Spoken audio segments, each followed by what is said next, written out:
During an emergency, it's instinct for so many of us to pick up the phone and call 911. But over the next few years, there could be another way to contact emergency dispatchers.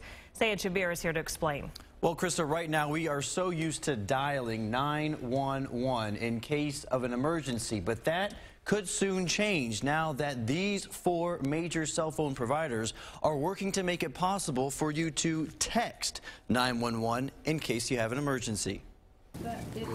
911 Overland Park. Susan Myers is a veteran 911 dispatcher. These are our 911 lines. And has been taking calls for more than 13 years. We have callers who are extremely upset, hysterical, yelling, screaming. But soon she'll have to respond to text messages.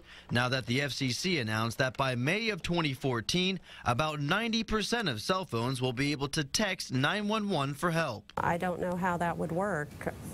I'm assuming that's something the department would have to look at policy-wise, how we would handle it, how they would come in. Police Chief John Douglas says texting has advantages for the hearing impaired and for people who may be in extreme danger. If you're a person who's been abducted in the trunk of a car, you can text your message. Still, the chief says there are some major obstacles that need to be addressed before texting can be effective. You're not talking to a person on the other end where you know that I've talked to you and you get an immediate audio response.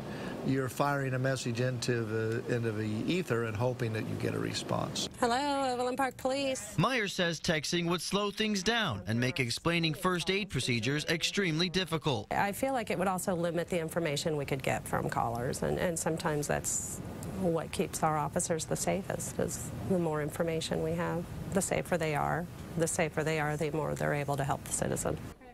Now, the other disadvantage to texting, the chief says, is that dispatchers will not be able to locate where the text came from, whereas if you call, police can see what address you're at. He says if and when a system is in place to effectively take texts, people should only use text when absolutely necessary. Calling should remain the preferred method. KSHB 41 Action News.